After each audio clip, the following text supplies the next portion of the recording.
Chapter 15. Such was the history of my beloved cottagers. It impressed me deeply. I learned, from the views of social life which it developed, to admire their virtues and to deprecate the vices of mankind. As yet I looked upon crime as a distant evil. Benevolence and generosity were ever present before me, inciting within me a desire to become an actor in the busy scene where so many admirable qualities were called forth and displayed. But in giving an account of the progress of my intellect, I must not omit a circumstance which occurred in the beginning of the month of August of the same year. One night during my accustomed visit to the neighbouring wood where I collected my own food and brought home firing for my protectors, I found on the ground a leathern portmanteau containing several articles of dress and some books. I eagerly seized the prize and returned with it to my hovel. Fortunately, the books were written in the language, the elements of which I had acquired at the cottage. They consisted of Paradise Lost, a volume of Plutarch's Lives, and the Sorrows of Water. The possession of these treasures gave me extreme delight. I now continually studied and exercised my mind upon these histories, whilst my friends were employed in their ordinary occupations. I can hardly describe to you the effect of these books. They produced in me an infinity of new images and feelings that sometimes raised me to ecstasy, but more frequently sunk me into the lowest dejection. In the Sorrows of Water, besides the interest of its simple and affecting story, so many opinions are canvassed and so many lights thrown upon what had hitherto been to me obscure subjects that I found in it a never-ending source of speculation and astonishment. The gentle and domestic manners it described, combined with lofty sentiments and feelings, which had for their object something out of self, accorded well with my experience among my protectors and with the wants which were for ever alive in my own bosom. But I thought Water himself a more divine being than I had ever beheld or imagined. His character contained no pretension, but it sank deep. The disquisitions upon death and suicide were calculated to fill me with wonder. I did not pretend to enter into the merits of the case, yet I inclined towards the opinions of the hero, whose extinction I wept, without precisely understanding it. As I read, however, I applied much personally to my own feelings and condition. I found myself similar yet at the same time strangely unlike to the beings concerning whom I read and to whose conversation I was a listener.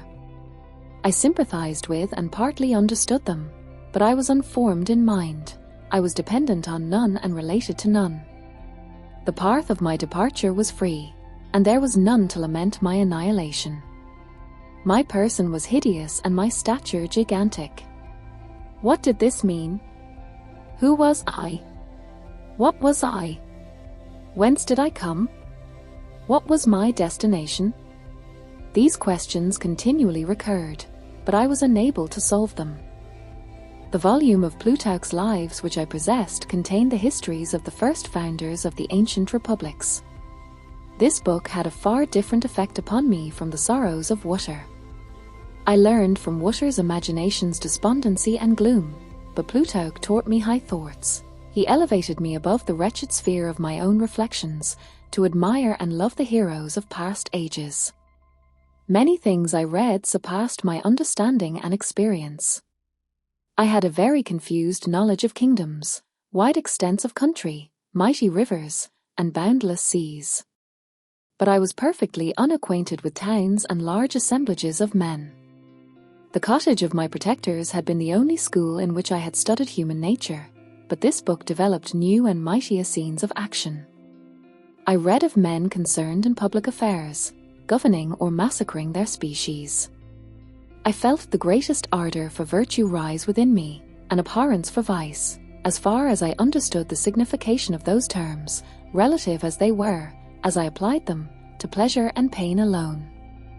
Induced by these feelings, I was of course led to admire peaceable lawgivers, Numer, Solon, and Lycurgus, in preference to Romulus and Theseus.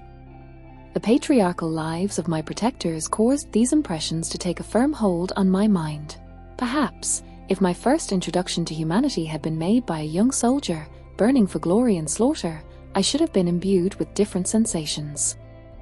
But Paradise Lost excited different and far deeper emotions.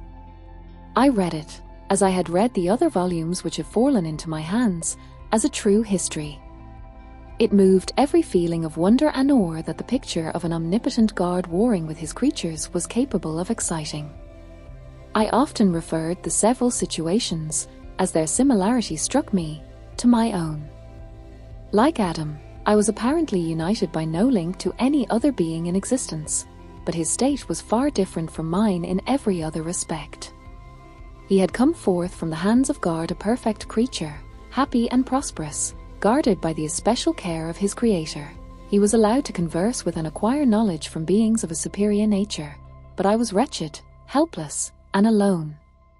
Many times I considered Satan as the fitter emblem of my condition, for often, like him, when I viewed the bliss of my protectors, the bitter gall of envy rose within me. Another circumstance strengthened and confirmed these feelings. Soon after my arrival in the hovel, I discovered some papers in the pocket of the dress which I had taken from your laboratory.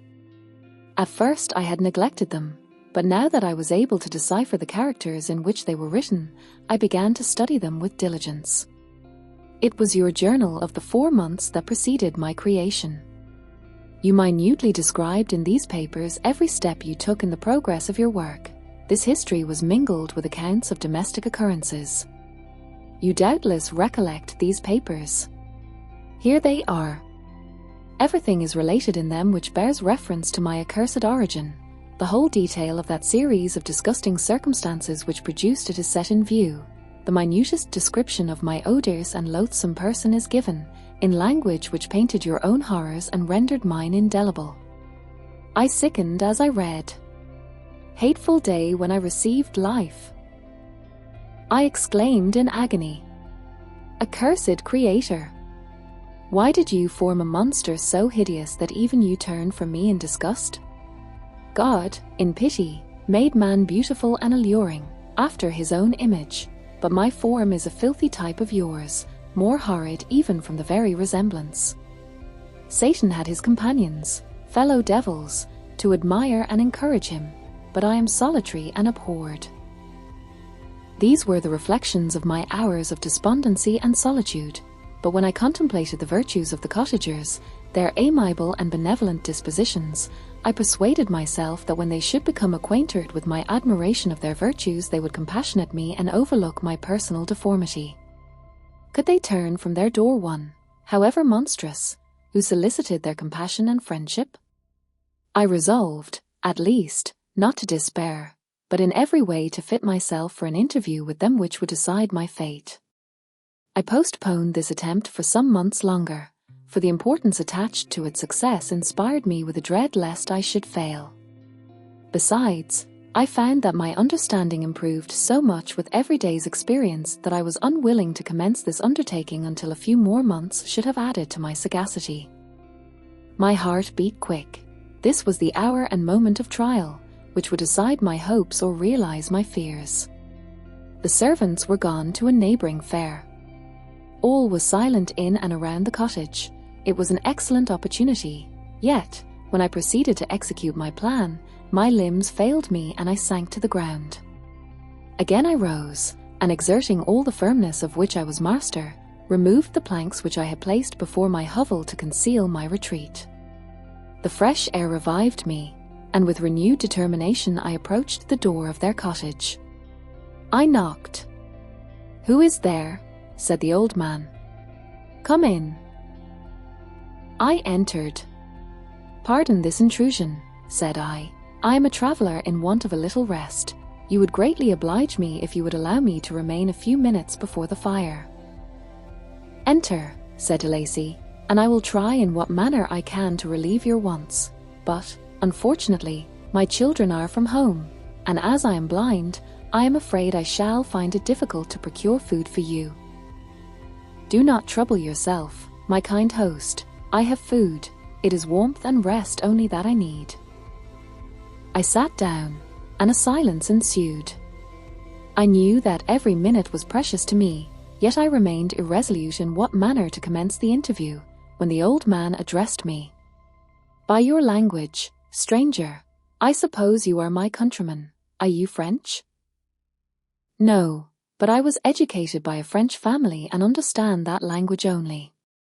I am now going to claim the protection of some friends, whom I sincerely love, and of whose favor I have some hopes. Are they Germans? No, they are French. But let us change the subject. I am an unfortunate and deserted creature. I look around and I have no relation or friend upon earth.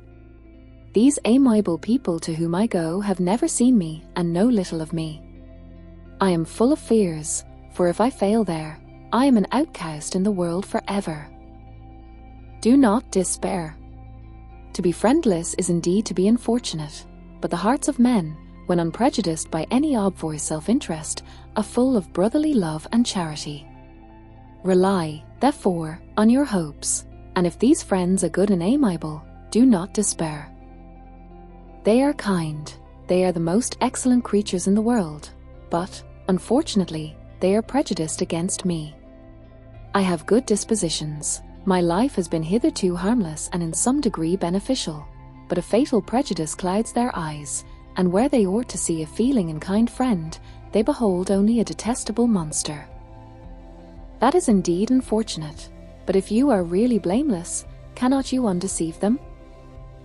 I am about to undertake that task, and it is on that account that I feel so many overwhelming terrors. I tenderly love these friends. I have, unknown to them, been for many months in the habits of daily kindness towards them, but they believe that I wish to injure them, and it is that prejudice which I wish to overcome. Where do these friends reside? Near this spot. The old man paused and then continued, If you will unreservedly confide to me the particulars of your tale, I perhaps may be of use in undeceiving them.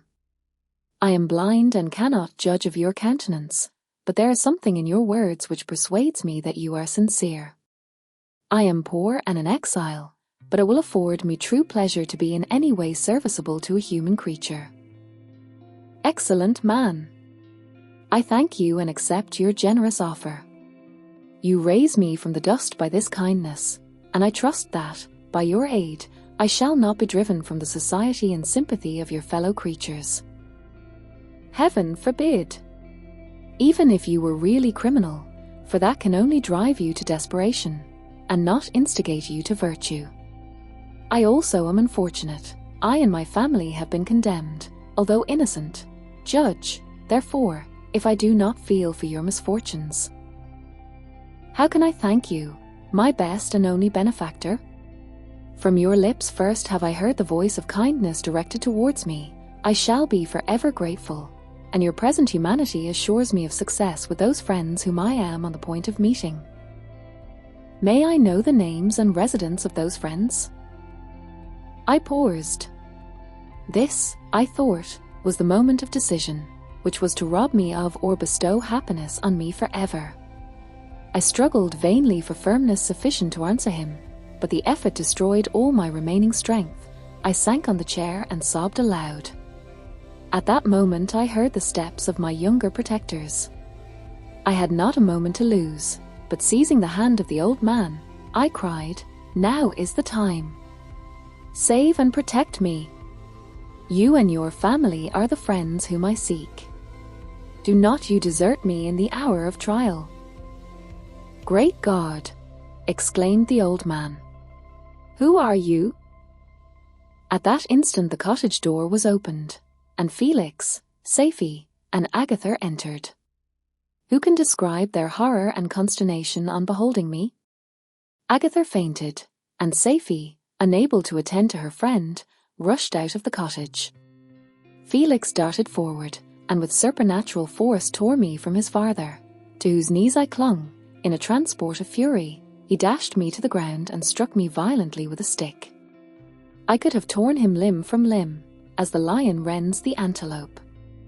But my heart sank within me as with bitter sickness, and I refrained. I saw him on the point of repeating his blow, when, overcome by pain and anguish, I quitted the cottage, and in the general tumult escaped unperceived to my hovel.